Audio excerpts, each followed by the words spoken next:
Mwiriwe neza. Buri muntu wese ukurikirana kuri ino shusho yitwa Kanyarwenya TV ndamusaba gukora subscribe. Imana yamuha umugisha. Abakoze subscribe uko ari 17 ndabashimiye. Uyu munsi rero tugiye kureba ukuntu ushobora kubona interineti y'ubuntu, ukabona mega z'ubuntu.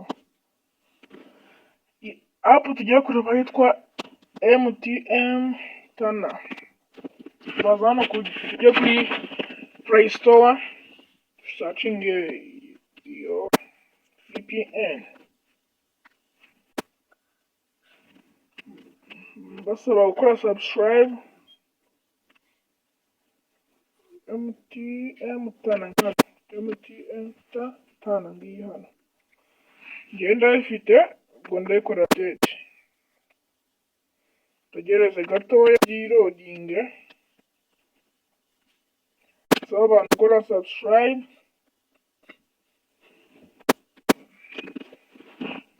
Kiyahangana mfite data zidahagije. Iri kwihuta, ni ukwihangana dutegereze ibe open. Saba abantu gukora subscribe ku inzu nitwa Kanyarwenya TV. Gukora subscribe. Mbasaba gukora like, share and comment. Ibitekerezo byanyu biba bikenewe ngo mumbwire ibyo nzajya mbakoreraho. Mushyire n'ibitekerezo muri comment. Mushyire n'ibitekerezo byanyu muri comment. Like, share and comment. Kuko bize bigera muri 90 bigiye guhita bigera gute birangira. Byangiye ngiri gukora installing muri gukora installing. Iri gukora icyo bita installing. Kanjana kuri YouTube gato. Bimaze kunkorera. Kaya tuvugana password.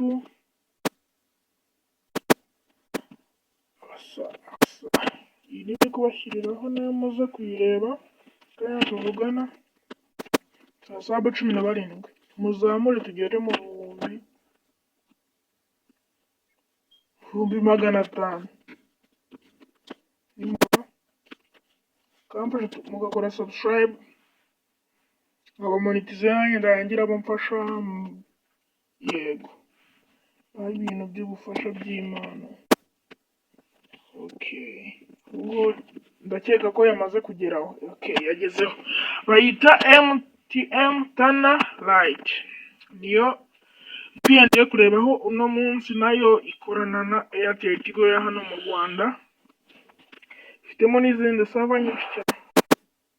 Utagereza iyi gereza gira gute yiroding.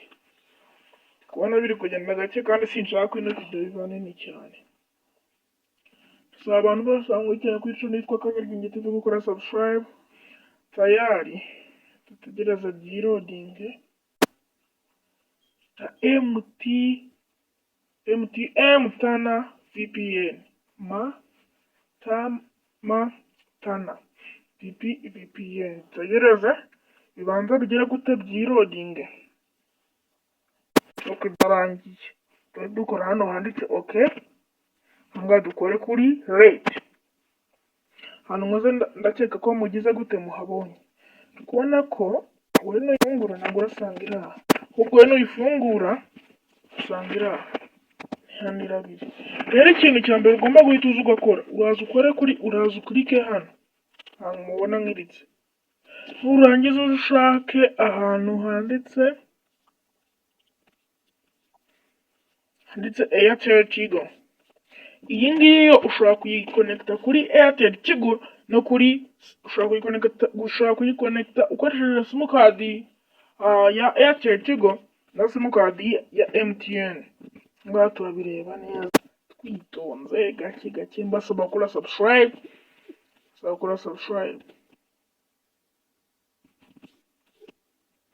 Duranga Haberimo Rwanda Airtel Free 1, Rwanda Airtel Free 2, Rwanda Airtel Unlimited 1 Rwanda Airtel Unlimited, 2 Rwanda MTN Unlimited, Rwanda Airtel Free.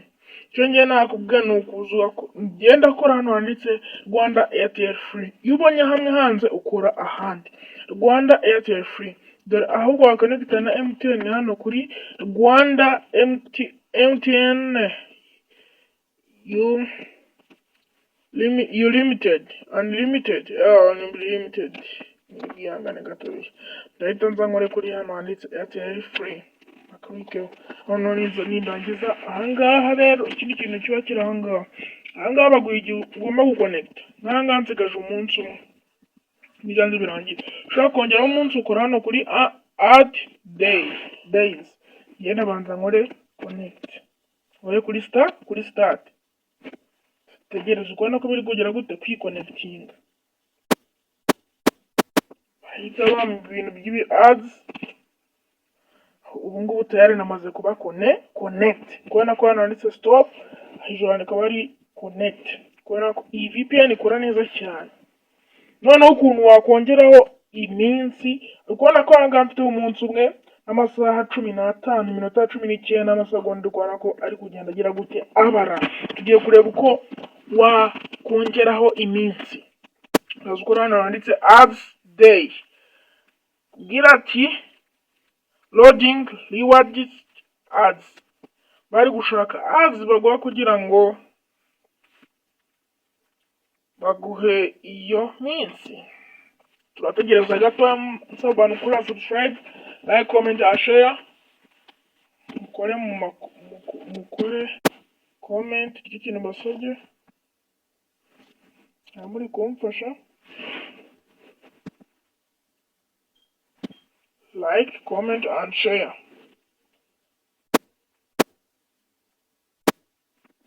Iki kintu basabye. Subscribe. Mugisha pe. Where are you buying from now? Ubona ko bamuhaye ama ads mu gutegereza aya masegonda ari kugenda yirunga. Where are you buying from now? Dutegereze gato twitanganye. Alibaba.com. Yes, let me show you. Alibaba.com is an excellent one-stop purchase platform where you can find any goods you are looking for. Global prices at wholesale prices and local Tugereze gato twitanganye, dutegereze ko birangira baduhe ayo ma ads baduhe iyo tuba turi kwiconnecta. Turangira dukora kuri kano kantu k'agakubo kari hejuru. Ubona ko 3 days ads successfully. Kubona ko yahise iba. Kubona ko bahise bagera gute bamubira. Murakoze cyane. Ubu ngubu nabaye connect. Mwakwe tuza ku masoko atandukanye. Nko kuri Instagram. Turebe ko ino VPN igira gute ikora. Tugeze reloading. Ubona ko iyi VPN igira gute irakora. Amavideo aba ari kwirodinga, iyi VPN igira gute irakora. Basaba no kuri Instagram yanjye mukaba follow, nitwa Bizimana 7892. Mugereho mukora follow. Murakoze cyane. Thank you.